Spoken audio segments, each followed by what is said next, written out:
السلام علیکم ورحمۃ اللہ وبرکاتہ۔ لا حول ولا قوۃ الا باللہ العلی العظیم۔ حسبنا اللہ ونعم الوکیل، نعم المولا ونعم النصیر۔ رب اشرح لی صدری ویسر لی امری واحلل عقدۃ من لسانی یفقہوا قولی۔ الحمد للہ رب العالمین والصلاة والسلام علی حبیبہ وصفیہ وحافظ سرہ ومبلغ رسالاتہ سیدنا و مولانا ابی القاسم محمد۔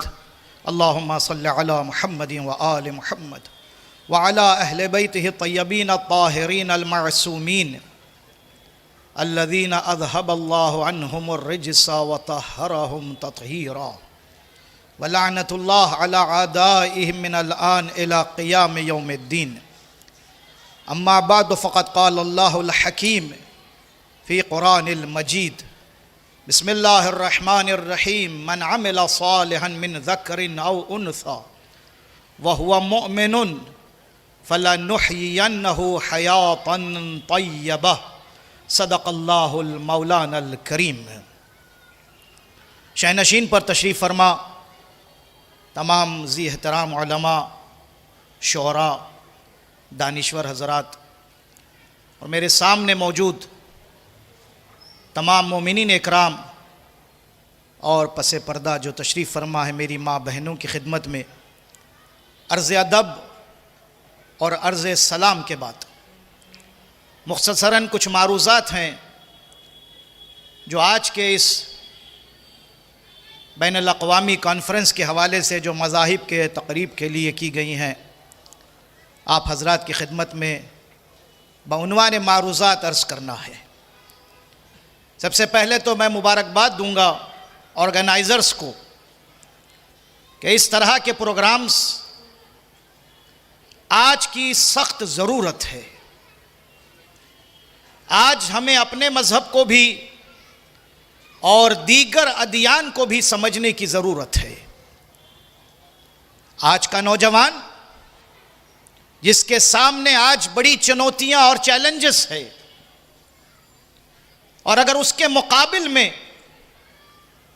ہمارا جوان اگر جاہل اور ابھنڈ رہ جائے یا تعلیم سے دور ہو جائے، چاہے وہ لڑکا ہو یا لڑکی ہو، تو اس سے زیادہ افسوس کی بات اور کچھ نہیں ہو سکتی کہ ہم اس صدی میں بھی اپنے بچوں کو تعلیم کے زیور سے محروم رکھے ہوئے ہیں۔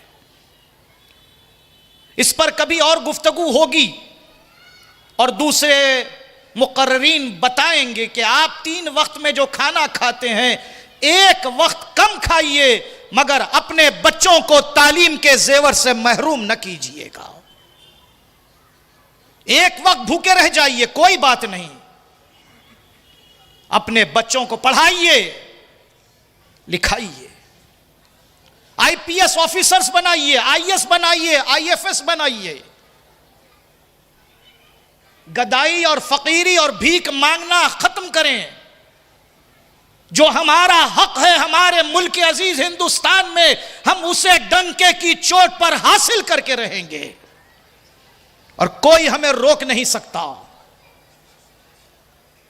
اگر آج بھی ہم یہ سمجھتے ہیں کہ ہم مجبور اور لاچار ہیں تو یہ آپ کی گندی سوچ ہے۔ نہ ہم اس ملک میں مجبور ہیں، نہ ہم اس ملک میں لاچار ہیں، نہ ہم اس ملک میں دوسرے نمبر کے شہری ہیں۔ یہ ملک ہمارا ہے، ہمارا تھا، ہمارا رہے گا۔ ہم اس ملک میں فخر کرتے ہیں، سارے جہاں سے اچھا ہندوستان ہمارا۔ کون ہمیں نکالے گا؟ ہے کسی میں طاقت؟ اگر کمزوریاں ہیں تو ہماری اپنی ایجاد کی ہوئی ہیں۔ ابھی آپ نے مجھ سے پہلے جس مقرر کو سنا، آپ نے وید ان سے سنے، آیات سنے، حکمت کی باتیں سنی۔ اسی طرح دانشور جب بولتے ہیں ان کے کلام میں گہرائی ہوتی ہے اور گہرائی ہوتی ہے۔ آج ہمارا دشمن وہی دشمن ہے جس کا جواب حضرت علی علیہ السلام سے جب سوال کیا گیا اور انہوں نے جو جواب دیا وہی سوال بھی آج زندہ ہے، وہی جواب بھی آج زندہ ہے۔ سامنے والا سوال کر رہا تھا کچھ شخصیتوں کو ذہن میں رکھ کر، اور اس نے علی ابن ابی طالب سے یہ پوچھا، یا علی آپ کا سب سے بڑا دشمن کون ہے؟ ہر انسان کے لیے اچھے بھی ہوتے ہیں، برے بھی ہوتے ہیں، دوست بھی ہوتے ہیں، دشمن بھی ہوتے ہیں۔ تو حضرت علی نے دشمن نہیں گنائے، میرے دشمن کون ہیں؟ انہوں نے ایک اور سوال سامنے والے سے کر لیا، یہ بتا جس دشمن کی تو بات کر رہا ہے، جس دشمنی کی بات کر رہا ہے، وہ میری زندگی سے متعلق ہے یا میری شہادت اور موت کے بعد بھی وہ میرا دشمن ہوگا؟ اس نے کہا آپ کی شہادت اور موت کے بعد دشمنی کا کیا مطلب؟ کہا جو میری زندگی میں میرا دشمن ہے وہی میری موت کے بعد بھی میرا دشمن ہے۔ مسلمانوں جاگو، آج تمہارے پاس ایسے انمول موتی موجود ہیں جنہوں نے تا قیامت ہمیں مشعل ہدایت کے راستے بتا دیے۔ انا ہدیناہ السبیل اما شاکرا و اما کفورا۔ قرآن آواز دے رہا ہے سورہ حلطہ میں، ہم نے تمہیں ہدایت کر دی ہے سارے راستوں کی، اب تمہارے اوپر منحصر ہے، ہدایت پا کر تم ہدایت یافتہ کہلاؤ گے اور شاکر بندے کہلاؤ گے، یا تم کفر اختیار کر کے کافر کہلاؤ گے، یہ ہم پر منحصر ہے۔ آج جس چیز کی ضرورت ہے وہ حضرت علی نے بتا دیا۔ آپ نے فرمایا میری زندگی میں بھی اور میری شہادت اور موت کے بعد بھی میرا دشمن ایک ہی ہے، اور وہ کون ہے؟ افراد ہیں؟ کہا نہیں۔ لوگ ہیں؟ کہا نہیں۔ اگر ہم کہتے ہیں ویسے قرآن کہتا ہے ان الشیطان لکم عدو مبین، شیطان کھلا ہوا دشمن ہے، تو وہ ایک ایسا دشمن ہے جو ہم جانتے ہیں یوسوس فی صدور الناس من الجنت والناس، وہ ہمیں بہکا سکتا ہے، گمراہ کر سکتا ہے، مگر شیطان ہاتھ پکڑ کر ہمیں سنیما ہال میں نہیں لے جاتا، شیطان ہاتھ پکڑ کر ہمیں کزینوں میں نہیں لے جاتا، شیطان ہاتھ پکڑ کر ہمیں جوا خانوں میں نہیں لے جاتا۔ ہمارے قدم خود جب آگے بڑھتے ہیں تو شاعر کہتا ہے کار بد تو خود کرے، گالی دے شیطان کو۔ خود غلط کر رہے ہو اور گالی دے رہے ہو شیطان کو۔ غلطیاں ہماری ہیں، کمیاں ہماری ہیں، کمزوریاں ہماری ہیں۔ شہ نشین پر علماء موجود ہیں، یہ بتائیں گے آپ کو ایک کے بعد ایک کہ کہاں کہاں ہم میں مشکلات ہیں۔ ہم بڑھ گئے ہیں عزیزو۔ میں امامہ سر پہ رکھ کے یہ آپ سے کہہ رہا ہوں، اگر کوئی برادر شیعہ اہل سنت کے ساتھ ذاتی اختلاف کرتا ہے تو وہ سب سے پہلے رسول اکرم کو ناراض کر رہا ہے، اللہ اور رسول کو ناراض کر رہا ہے۔ ہم سب کا دین ایک ہی ہے، ان الدین عند اللہ الاسلام۔ ایک پرچم کے نیچے آ جاؤ، وہ پرچم اسلام ہے۔ نظریاتی اختلافات کو ذاتی اختلافات نہ بناؤ۔ حضرت علی نے کیا کہا کہ میری زندگی میں میرا دشمن اور میری شہادت کے بعد بھی میرا دشمن ہے، اس کا نام ہے جہالت، اگیانتا، ابھنتا۔ اگر ہم جاہل ہیں تو ہم دوستداران اہل بیت بن ہی نہیں سکتے، دوستداران رسالت بن ہی نہیں سکتے۔ اسی لیے ضرورت ہے جہل کے اندھیرے کو دور کریں اور علم کے نور کے اجالے کو منور کریں۔ اور دشمن کی سازش کیا ہے؟ وہ چاہتا یہی ہے کہ ہم اپنے بیٹوں کو اور بیٹیوں کو علم سے محروم کر دیں تو کبھی حجاب کا بہانہ لے کر اسکولوں میں آتے ہیں اور پابندی لگانے کی کوشش کرتے ہیں کہ باحجاب لڑکیاں مدرسوں میں، اسکولوں میں، دانشگاہوں میں، کالج میں، یونیورسٹیز میں نہ آئے۔ ان کا مقصد حجاب نہیں ہے۔ یاد رکھو، اس سازش کو پہچانو، اور دو سازشیں ایک ساتھ ہو رہی ہے۔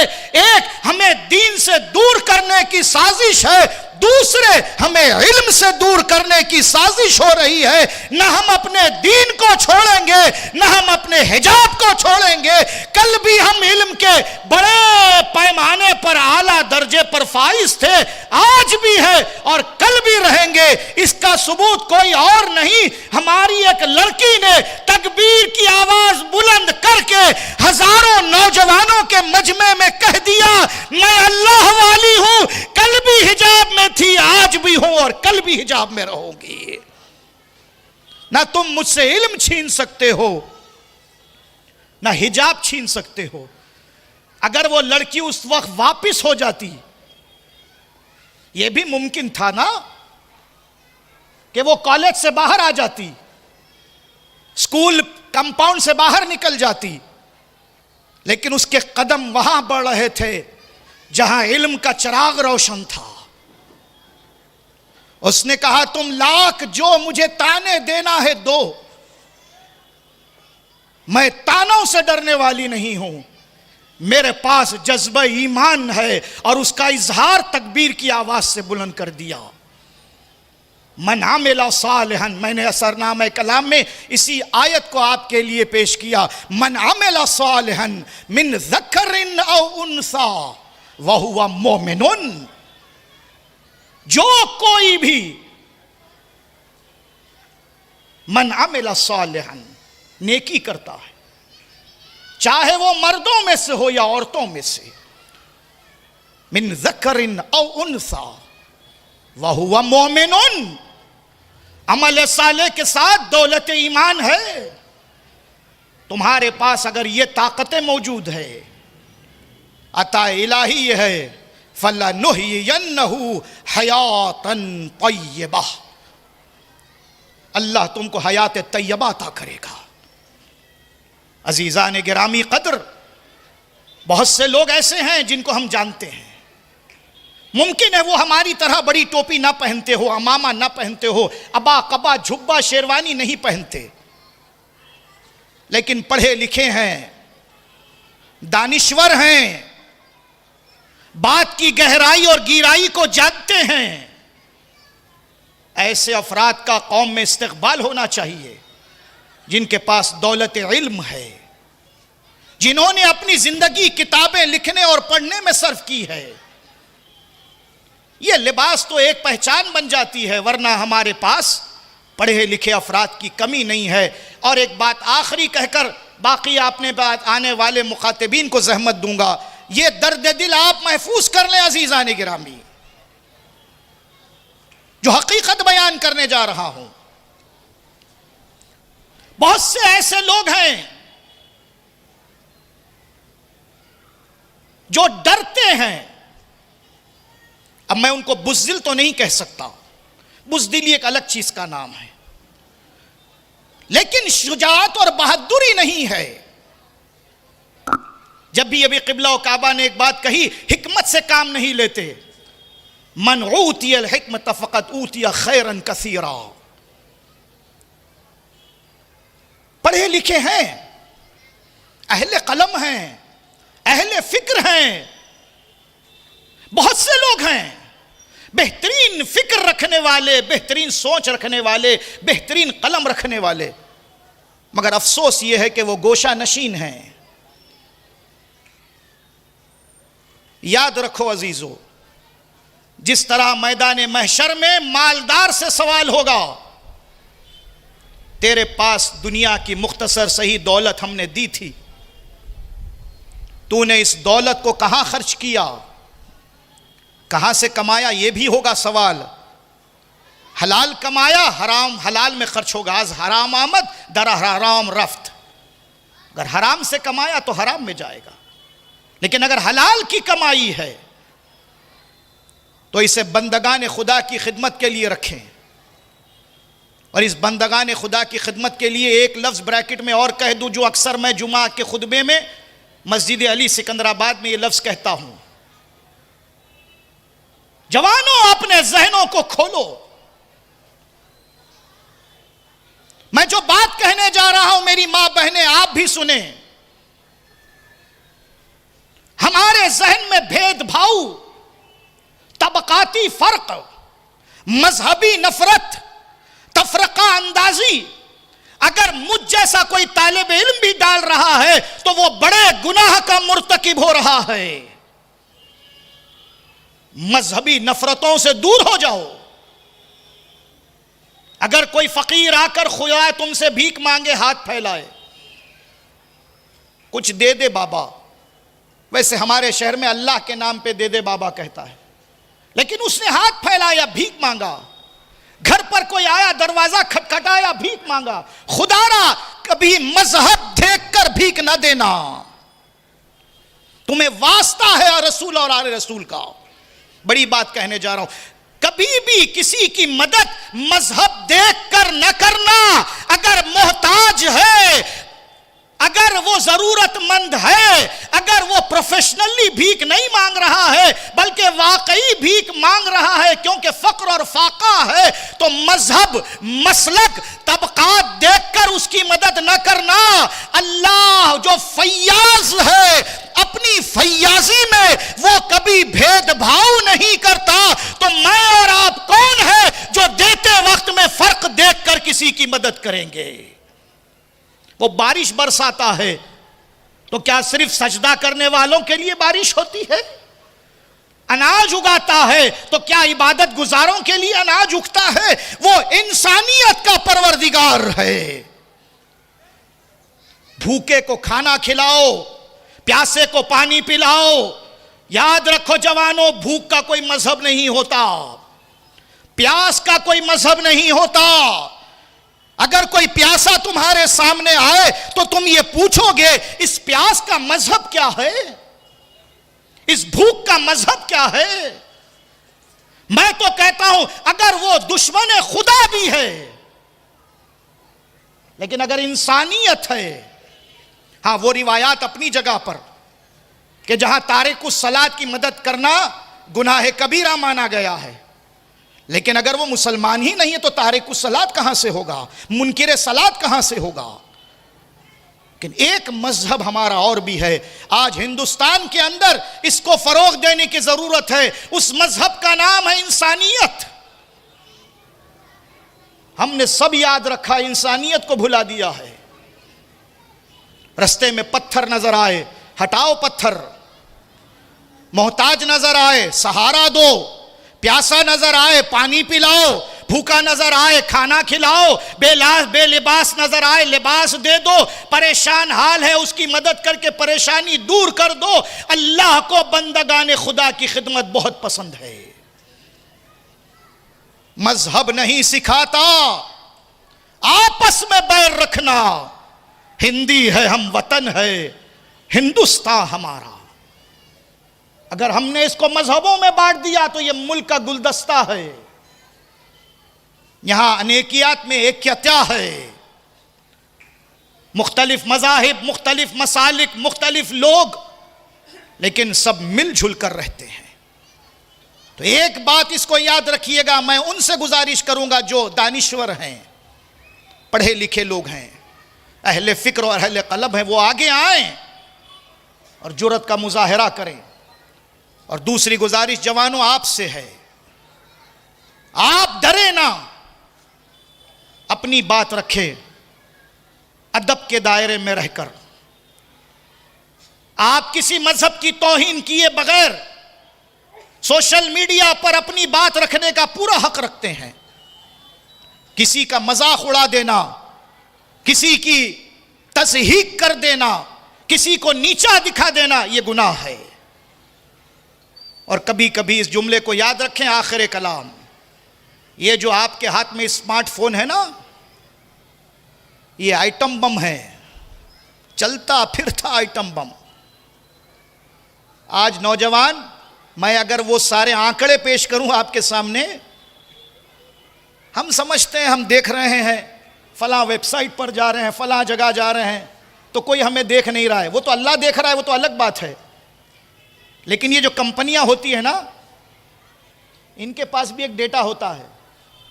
جیسے ہی فون میں آپ کسی سائٹ پر گئے، وہ سارا ڈیٹا وہاں پر چلا جاتا ہے کہ فلاں تاریخ، فلاں وقت، فلاں دن، فلاں بجے، فلاں فون سے فلاں جگہ پر کلک کیا گیا، سرچ کیا گیا، ویب سائٹ اوپن کی گئی، فلاں کی گئی. میں بڑی ہمت کے ساتھ اور بڑی مشکل سے یہ جملہ کہہ رہا ہوں. اس ڈیٹے میں یہ بتایا گیا کہ اکثر وہ جگہ جہاں ایک مسلمان کو دیکھنا بھی نہیں چاہیے،